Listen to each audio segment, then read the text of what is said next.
इस बात का जवाब दीजिए, फिर इधर उधर की बात करिएगा। सतीश जी, फिर इधर उधर की बात करिएगा, पहले इस बात का जवाब दीजिए कि आपको ये अधिकार किसने दिया कि देश के संसद के फोटो की तुलना आप एक ताबूत से कर देंगे? देश में जो संसदीय व्यवस्था को जिस तरीके से नरेंद्र मोदी जी ताबूत में ढकेलने का काम कर रहे हैं, जिस तरीके से बत्ती बुझाओ वो बत्ती जलाओ, नोट बंद करो, नोटबंदी करो, अर्थव्यवस्था को जिस तो तरीके आपको से ये सब बातें कहनी थी ना, आपको ट्वीट करने से पहले। सतीश जी, सतीश जी, क्या इतना विवेक नहीं है? क्या इतना विवेक नहीं है कि जो बातें आप टीवी चैनल पर आकर कह रहे हैं वही ट्वीट में कह देते, वही ट्वीट में कह देते? आप आकार की तुलना करेंगे और फिर यहाँ बैठकर मुझे संविधान की दुहाई देने लग जाएंगे। क्या होता है लोकतंत्र? बताइए जरा, क्या होता है लोकतंत्र? लोकतंत्र होता है लोगों के द्वारा चुना गया जो व्यवस्था है, जो बाबा साहब ने जो संविधान बनाया है उसकी परंपरा से चलने वाली व्यवस्था को लोकतंत्र कहते हैं।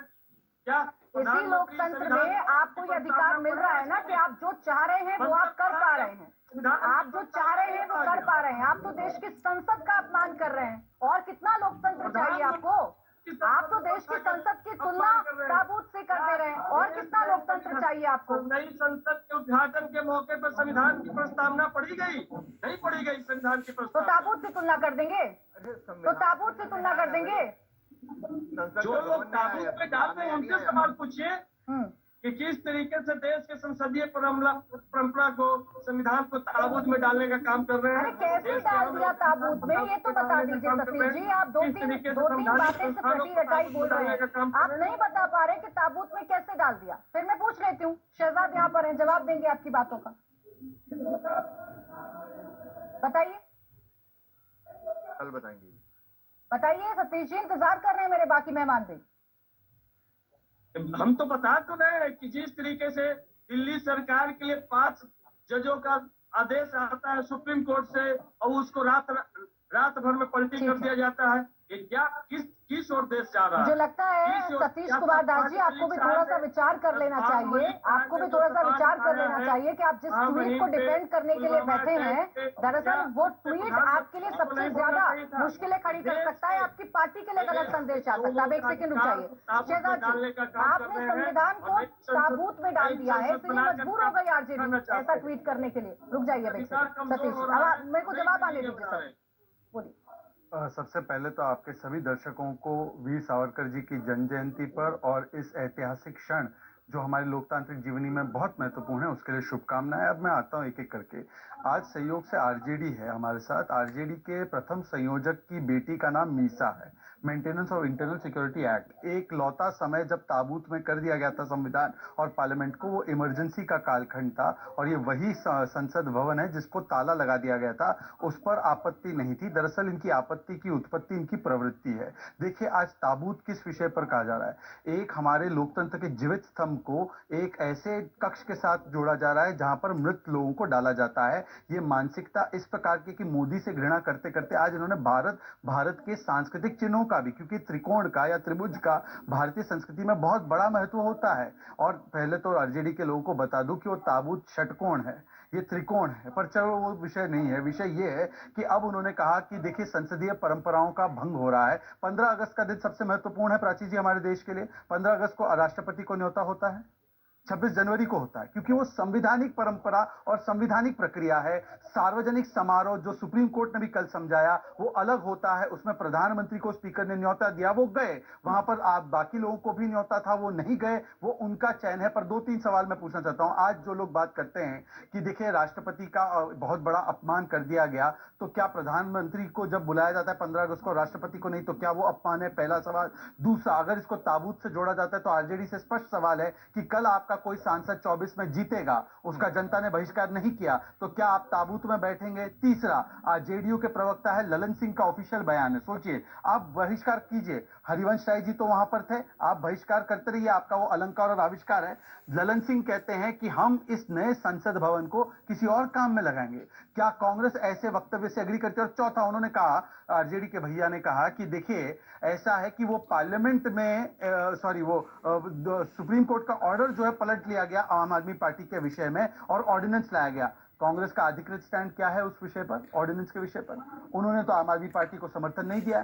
तो ये सारे विषयों को मत घालमेल कीजिए। आपकी असली प्रॉब्लम यही है कि आप लोग जो है परिवार को ही मेरे अलंकार समझते हैं, और इसीलिए आज की बात से लेकर आप कह सकते HHAQ के साथ इमारत से लेकर इरादे तक हर चीज पर इन्होंने भारतीय संविधान की विघ्न संतोषी की भावना प्रकट की है। यही धर्म निरपेक्ष है और आज का भारत, आज का प्रधान धर्म का पक्षधर है। अपने अपने सवाल और जवाब को दिशाहीन करना अपनी अपनी पार्टी के अनुसार संसद भवन का व्याख्यान करना या नेहरू के कद और मोदी के कद का बयान करना। जिन लोगों को धर्म की परिभाषा ही नहीं आती, मैं बार बार उनसे निवेदन कर रहा हूँ कि वो मेरी किताब के पहले पृष्ठ पर हमदो सना, नूर, अवतार और किताब के बारे में पढ़े।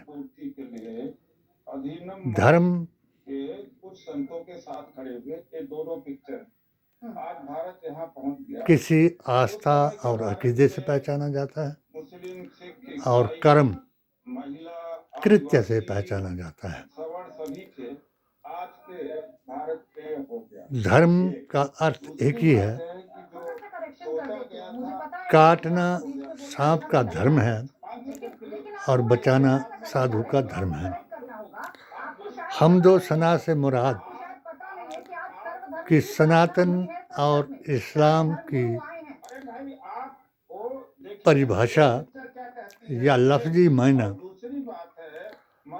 सना मैंने है उस सर्वशक्तिमान की तरफ अपने आप को समर्पित करना, और तन का अर्थ है कि सभी इच्छाओं को काबू करके उसके प्रति अपने आप को समर्थन करना। ये है सनातन। और इस्लाम का अर्थ है उस नूर की तरफ अपने को समर्पित करना जिस नूर का ज़हूर शक्ल इंसानी में इस तरीके से किया गया। आईना जाते हक ने रखा रूबरू, अक्स आईने में दूसरा हो गया। अक्स जाते इलाही है ये, जिसका नाम मोहम्मद मुस्तफ़ा हो गया। और तमाम चीज़ों को, तमाम दुनिया को, तमाम मखलूक़ात को, तमाम कायनात को उस परवरदिगार ने उस नूर के लिए बनाया और उस नूर को ये ताकत दी कि उसका प्रतिद्वंदी जितना भी ताकतवर हो मगर उनके मुआवजे को वो दूर नहीं कर सकता। ये 4 युगों का वृत्तांत है। जिस 4 युगों के वृत्तांत को वेद, पुराण, गीता ग्रंथ और कुरान को एक ही दुआ में समिहित कर दिया, वो दुआ है सूरे फातिहा, जिसका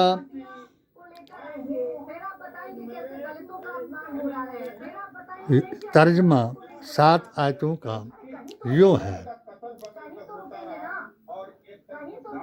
अल्लाह के नाम से शुरू जो बहुत बड़ा मेहरबान और निहायत रहम करने वाला है। वो मेरा जनता बचाने का है, कोई मोदी विरोध नहीं है। कोई भी होगा, अगर मोदी से होगा तो विरोध करेंगे।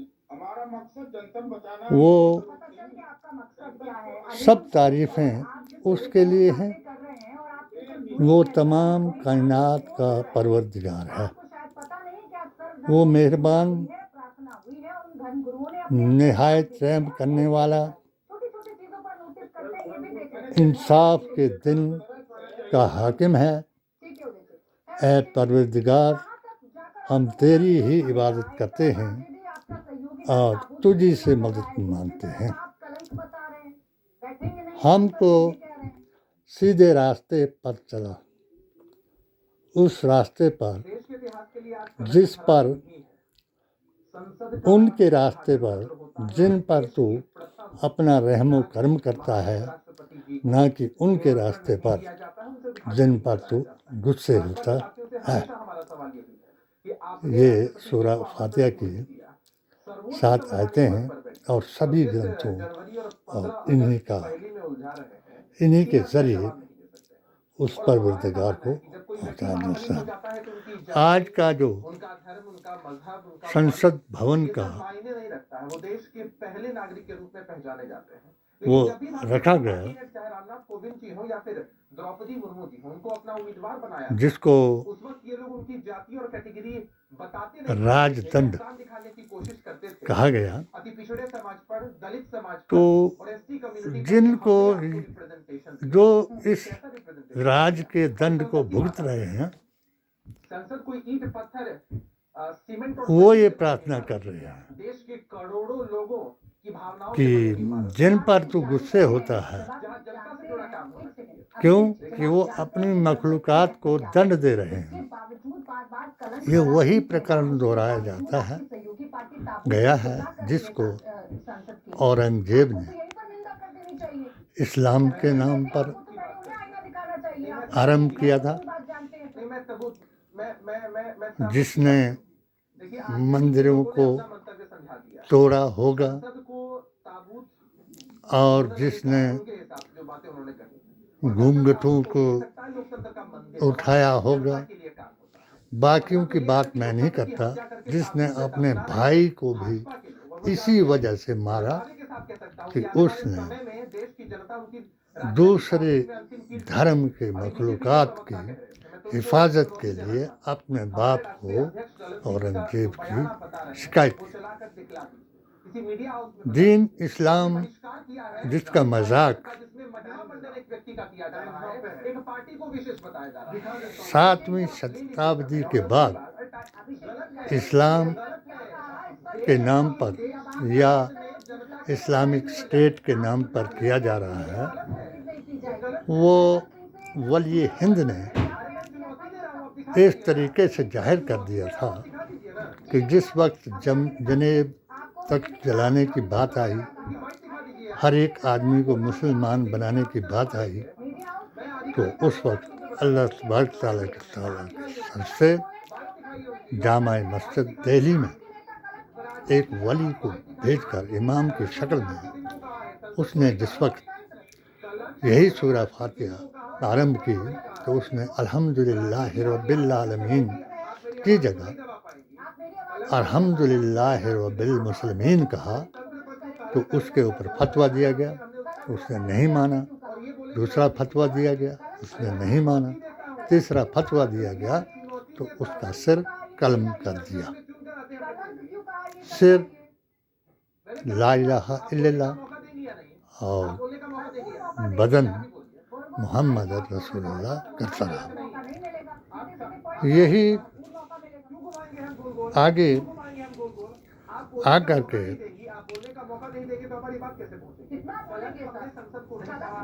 औरंगजेब के लिए एक या मुगलिया उसके लिए तमाम वली हिंद ने इस बात की मुखालफत की कि सभी मज़हब उसको बताया गया, उलमाए ने लिखा सभी मज़हब अल्लाह के हैं, जो जिस नाम से पुकारे वो उसके लिए बेहतर है। आज नेहरू की और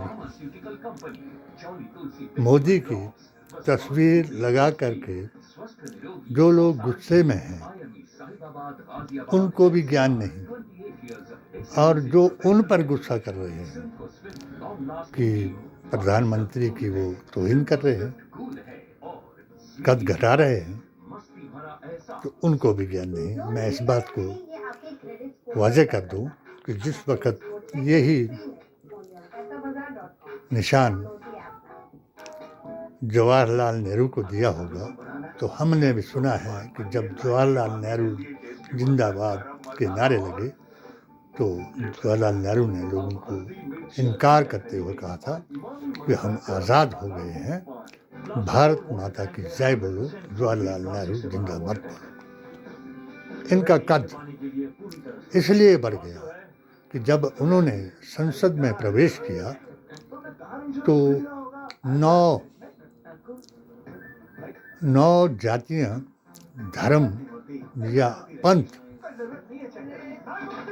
सादर उसमें दाखिल हुए, जिनमें हिंदू, मुस्लिम, सिख, ईसाई, बौद्ध, जैन, मुनि, दलित, हरिजन,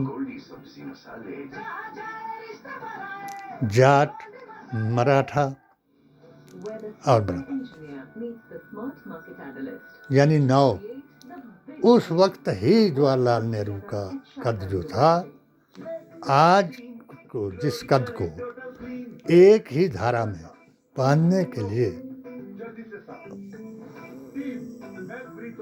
कई मंत्र पढ़े गए और सर्वधर्म के भी मंत्र पढ़ाए गए, मगर जिन्होंने मंत्र पढ़े ना उनको उसके अर्थ का पता है, और जिन्होंने कुरान पढ़ा वो तो कुरान को समझ सकते ही नहीं, क्योंकि कुरान अरबी में है, और अरबी में जिस कुरान को जिन्होंने पढ़ा या जो हमने हमारे अकीदे के लोगों ने 1932 से इन लोगों की मुखालफत की, ये कुरान को नहीं समझ सकते हैं, ये जो अरब के तरीके पर कुरान बयान कर रहे हैं, जिससे हमारी आस्था और अकीदे पर फर्क पड़ रहा है। यानी हजूर का सबसे बड़ा कुरान ये है कि जिसकी ज़ुबान से किसी शरई अहकाम से और दुनियावी काम से दूसरे को नुकसान पहुँचे, वो मुझसे नहीं है। और ये लोग जो सियासत के लिए और अपनी ओहदे, औरत और पैसे के लिए ऐसे कुरान पढ़ रहे हैं, उनको कुरान की समझ नहीं, ना वो नबी के हैं, ना वो अली के हैं, ना वो वली के हैं, और ना ही वो राम के हैं, और ना ही वो किसी काम के हैं। ये मैं दावे से कह सकता हूँ कि जब नूर का ज़हूर दुनिया में शक्ल इंसानी में हुआ तो आदम सबसे पहला धर्म लेकर के आए, तो उन्होंने भी यही फरमाया कि तमसो में ज्योतिर्गमय, कि आओ उस नूर की तरफ आएं। और आज तक हमारे जो देवालय हैं, हमारे जो एजुकेशनल इंस्टीट्यूट हैं, उन पर कई जगह लिखा होता तमसो में ज्योतिर्गमय, यानी नूर, अवतार और किताब का समझना ही दीन इस्लाम का सबसे पहला सबक। और इसको इसके जिस तरीके से आज जो संसद भवन मिला है बहुत ही बेहतरीन है, बहुत ही शान है, और मेरी समझ के मुताबिक वैदिक इस्लाम ही भारत की शान है। जो लोग इनके 4-6 आदमी सनातन के ठेकेदार बने हुए हैं, और इनका जो टीवी है या गोदी मीडिया है, वो सनातन की ठेकेदारी करने से पहले सनातन का अर्थ जान लें, और जो इस्लाम के ठेकेदार बने हैं वो पहले कलमे का अर्थ जान लें, जो अर्श मुअल्ले पर लिखा गया था, अलिफ वाव मीम यानी ओम, और ओम ही आज वो कलमा है जिसकी इंतहा से इस्लाम जो है मशकूक हो रहा है, क्योंकि जिस नूर ने ये कलमा लाया उसे सब किताबों ने तस्दीक किया, मगर हमने अपने अपने खुदा को अलग कर लिया, जबकि मेरी किताब के मुताबिक 3 चीज़ें सबकी एक हैं, खुदा, DNA और धर्म। और जिन्होंने अपना अपना धर्म बना लिया तो सांप का धर्म भी काटना है और साधु का धर्म जो है उसको बचाना है। सबसे सद्बुद्धि दे। अगर नेहरू के कद के साथ बीजेपी ने अपना कद बढ़ा लिया तो उसी तरीके से आज के संसद में एक मुसलमान अगर वीर सावरकर से अपनी बहस को आरंभ करता है तो उसने दीन इस्लाम को उस हद तक पहुंचा दिया कि ना वो इधर का रहा ना वो उधर का रहा। और दीन इस्लाम के मुताबिक, नूर अवतार और किताब के मुताबिक ऐसे लोग ही मोदी जी के कद को घटा रहे हैं। और शायद अगर ये कांग्रेस वाले राहुल करके राहुल की बराबरी मोदी से करते रहेंगे तो ये इनका एक फार्मूला है बीजेपी का कि अगर सनातन वाले हिंदुओं का मुकाबला करेंगे तो मोदी जी का कद और घट जाएगा। अगर परिवार वाले मोदी का मुकाबला करेंगे तो उनको, तो जिनसे मोदी जी को नफरत है, 3 चीज़ों से इनको नफरत है। सबसे बड़ी नफरत इनको आक्रांता और मुगलों से जोड़ करके मुसलमान की है। उसके बाद सबसे ज़्यादा नफरत इनको इतिहास की है, जो इतिहास इन्होंने खुद लिखा।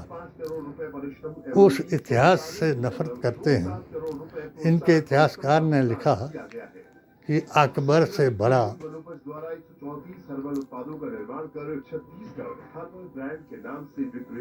दयानतदार, ईमानदार और राजपाट चलाने वाला, सर्वधर्म सौहार्द को लाने वाला दूसरा कोई बादशाह नहीं हुआ। तो अगर तारीख़ इस्लाम और नबी के फरमान को जानने वाले मुसलमान ने ये कहा कि अकबर से बड़ा लब जिहादी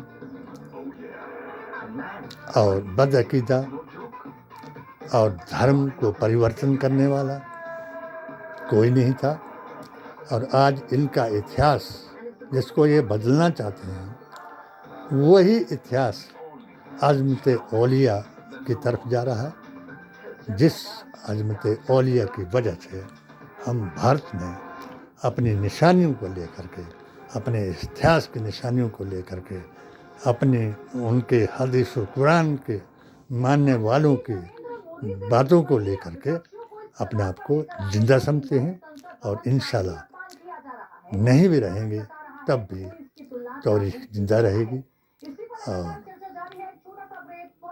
हम दुआ करेंगे कि ये एक दूसरे के कद को नीचा करने या ऊंचा करने के लिए धर्म को अधर्म में ना बदले। जय हिंद, जय भारत।